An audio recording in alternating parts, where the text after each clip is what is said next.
దీక్షా దివస్ సందర్భంగా BRS party working president KTR ఇవాళ కరీంనగర్ జిల్లాలో పర్యటించనున్నారు. దీక్షా దివస్ లో పాల్గొనేందుకు కేటీఆర్ హైదరాబాద్ నుంచి కరీంనగర్ బయలుదేరి వెళ్లారు. ఉదయం 10:30 గంటలకు మానకొండూరు నియోజకవర్గం తిమ్మాపూర్ ఎల్ఎండి ఇరిగేషన్ ఆఫీస్ వద్ద అమరవీరుల స్తూపానికి నివాళులర్పిస్తారు. అనంతరం అలుగునూరు చౌరస్తా చేరుకుంటారు. అక్కడ ఉదయం 11 గంటలకు కేసీఆర్ చిత్రపటానికి పాలాభిషేకం చేస్తారు. ఆ తర్వాత అలుగునూరు చౌరస్తాలో ఏర్పాటు చేసిన దీక్షా దివాస్ బహిరంగ సభలో పాల్గొంటారు.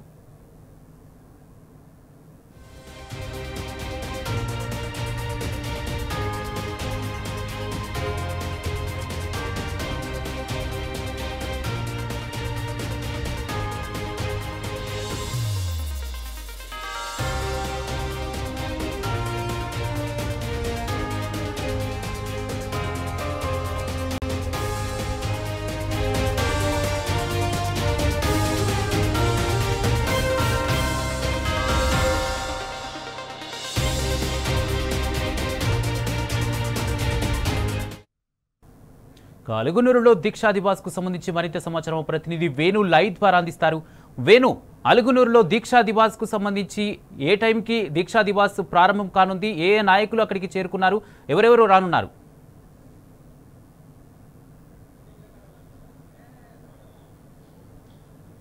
Kumar, good morning.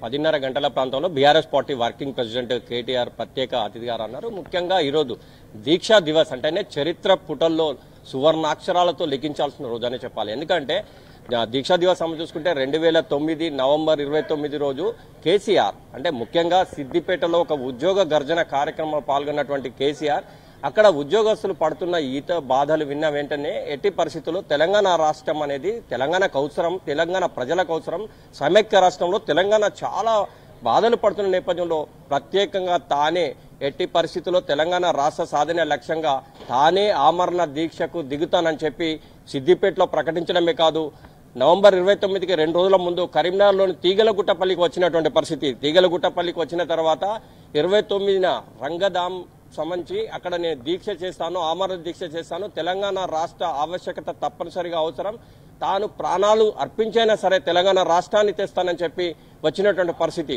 కానీ 2 రోజులు కూడా తీగలగుట్టపల్లిలో చూసుకుంటే కుమార్ ఆనాటి విషయాలు ఒకసారి మనం తలుచుకుంటే రోమాలు నిక్కపొడుసాయని చెప్పవచ్చు. ఎందుకంటే తీగలగుట్టపల్లిలోని కేసీఆర్ భవన్లో కేసీఆర్ గారు ఉన్నప్పుడు ఒకవైపు అయితే చుట్టూ కార్యకర్తల వలయంలో కేసీఆర్ ఉంటే తీగలగుట్టపల్లిలోని కేసీఆర్ భవన్ చుట్టూ వివిధ రాష్ట్రాలకు చెందిన పోలీసు బలగాలు పెద్ద ఎత్తున మోహరించినటువంటి పరిస్థితి.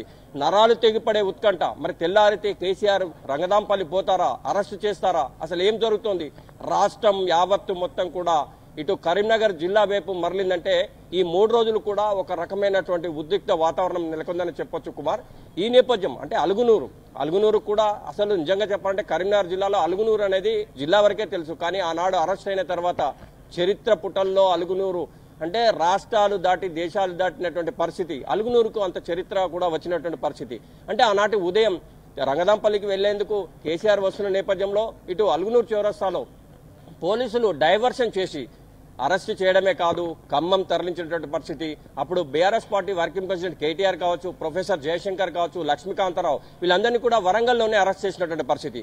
అంటే ముఖ్యంగా తెలంగాణ రాష్ట్ర సాధన ఏకైక లక్ష్యంగా కేసీఆర్ రంగదాంపల్లికి వెళ్లే మూమెంట్ ఒకటైతే దానికి ముందు రోజు మాత్రం మీడియాతో చెప్తూ తెలంగాణ రాష్ట్ర సాధన కోసం తన ప్రాణాన్ని సైతం పణంగా పెడతాను, తెలంగాణ రాష్ట్రం మనకు అవసరం, తెలంగాణ వచ్చుడా కేసీఆర్ చచ్చుడా, తెలంగాణ జైత్రయాత్ర చేస్తారా లేకపోతే నా శవయాత్ర చేస్తారా మీరే తెలుసుకోండి తెలంగాణ ప్రజలారా, మనకు సమైక్య రాష్ట్రంలో అడుగడుగున దోపిడీకి గురవుతున్నాం, తెలంగాణ రాష్ట్రం వస్తేనే మనకు నీళ్లు నిధులు నియామకాలన్నీ కూడా వస్తాయని చెప్పిన నేపథ్యం. ఈ నేపథ్యంలోనే తెలంగాణ రాష్ట్రం యావత్తు కూడా 4 కోట్ల ప్రజలు కేసీఆర్ వెంట నడిచినటువంటి పరిస్థితి మనకు స్పష్టంగా కనిపిస్తుంది కుమార్. దీనికి సంబంధించి చూసుకుంటే కూడా ప్రత్యేకంగా అలుగునూరుకు ఇంత చరిత్ర ఉందని చెప్పాలి.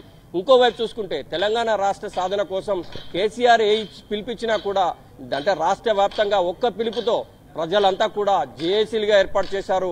ఎక్కడ చూసినా కానీ గ్రామ పంచాయతీలు కావచ్చు, పట్టణాలు కావచ్చు, ఎక్కడ మండలాలు కావచ్చు, వివిధ రకాలుగా నిరసనలు వ్యక్తం చేస్తూ తెలంగాణ రాష్ట్ర ఆవశ్యకతను ప్రజలు తెలుసుకోవడమే కాదు తెలియని వారికి కూడా చెప్పి తెలంగాణ రాష్ట్రాన్ని సాధించేందుకు కేసీఆర్ వేసిన అడుగులో ప్రతి అడుగు వేస్తూ బాసటగా నిలిచినటువంటి పరిస్థితి మనకు స్పష్టంగా కనిపిస్తుంది. ముఖ్యంగా దీనికి సంబంధించి చూసుకుంటే కూడా ఇటు కరీంనగర్ సంబంధించి చూసుకుంటే కుమార్ ప్రత్యేకత దీనికి ఉందని చెప్పాలి. కేసీఆర్ కూడా ఇక్కడ తెలంగాణకు సంబంధించి పదవులను సైతం గడ్డి పోచల్లాగా వదిలిపెట్టినటువంటి పరిస్థితి. రాజీనామాలకు వెనకాడలేదు. రాజీనామా ప్రతి విషయంలో కూడా తెలంగాణ కోసం ఏదైనా చేస్తానని చెప్పిన నేపథ్యం ఒక ఎత్తు అయితే, తెలంగాణ రాష్ట్ర సాధన కోసం తాను అసూలైన పాసానని చెప్పినటువంటి నేపథ్యం. ఆనాడు అలుగునూరులో అరెస్ట్ చేసినటువంటి కేసీఆర్ను ఖమ్మం జైలుకు తరలించారు. రాష్ట్రం అంతా కూడా అట్టుడికిపోయింది. తెలంగాణ రాష్ట్ర సాధన కోసం ఒకే ఒక వ్యక్తి ముందడుగు వేసి వెళ్తున్న నేపథ్యంలో, అలుగునూరులో అరెస్టు చేసిన నేపథ్యంలో అలుగునూరు చరిత్ర యావత్ భారతదేశం కాదు ప్రపంచంలో కూడా ప్రతి ఒక్కరు కూడా అసలు ఈ అలుగునూరుకి ఏంటి ఇంత చరిత్ర అనే దాని మీద చర్చ జరిగిందంటే మనం అర్థం చేసుకోవచ్చు కుమార్. ఆ తదనంతరం ఖమ్మం జైలుకు తరలించిన నేపథ్యం, ఆ తర్వాత 11 రోజులు కూడా దీక్ష చేసినటువంటి నేపథ్యంలో కేంద్రం దిగవచ్చింది. తెలంగాణ రాష్ట్రం ప్రకటించడం కాదు, ఆ తర్వాత మళ్ళీ వెనక్కి తీసుకున్నటువంటి ఇవన్నీ కూడా చరిత్ర పుటల్లో లిఖించాల్సిన రోజని చెప్పాలి. దీక్షా దివస్ విషయం తలుచుకుంటేనే రాష్ట్రంలో ఎక్కడ చూసినా ఎవరు చూసినా కూడా వివిధ రకాలుగా దీన్ని చర్చించుకుంటున్న పరిస్థితి మనకు కనిపిస్తోంది.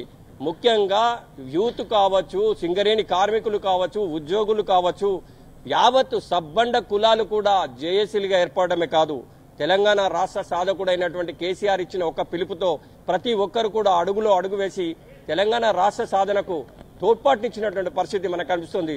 అంటే ఈ నేపథ్యంలోనే ఈ దీక్షా దివస్ను కరీంనగర్లోని అలుగునూరులో పెద్ద ఎత్తున చేసేందుకు కార్యక్రమం చేపట్టారు.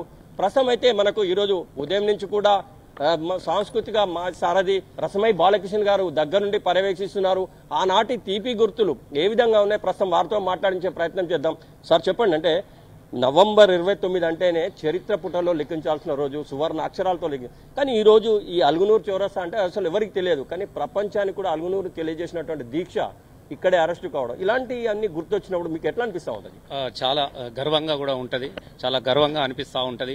ఇలా 29వ కేసీఆర్ దీక్షను తలుసుకోవడం అని అంటే గాంధీ దేశ స్వతంత్రం కోసం తలపెట్టినటువంటి సత్యాగ్రహాన్ని తలుసుకున్నట్టుగానే ఇలా తెలంగాణ ప్రజలందరూ కూడా ఇది భావించుకుంటా ఉంటున్నారు. వాస్తవంగా కేసీఆర్ దీక్ష అనేది ఒక పార్టీ కోసమో తన కోసమో చేసినటువంటి దీక్ష కాదు, తెలంగాణ ప్రజల విముక్తి కోసం చేసినటువంటి దీక్ష. కాబట్టి ప్రతి ఇంట్లో ఆ రోజు కూడా ఆ ఇంట్లో కూడా ప్రతి ఈయన దీక్ష సందర్భంలో కేసీఆర్ను అరెస్ట్ చేసినటువంటి సందర్భంలో ఎవరు కూడా అన్నాలు కూడా తినలేదు. ప్రతి ఇంట్లో కూడా టీవీ పెట్టుకొని ఇలా ప్రతి ఒక్కరు అయ్యో మేముంటే బాగుండు కదా, కేసీఆర్ దగ్గర మేము కూడా వెనక నడుస్తుంటే బాగుండు కదా అన్నటువంటి ఒక భావన కలిగించినటువంటి సందర్భం మనకు నవంబర్ 29 అనేది మనం చాలా చెప్పుకోవచ్చు. ఎందుకంటే ఆ రోజు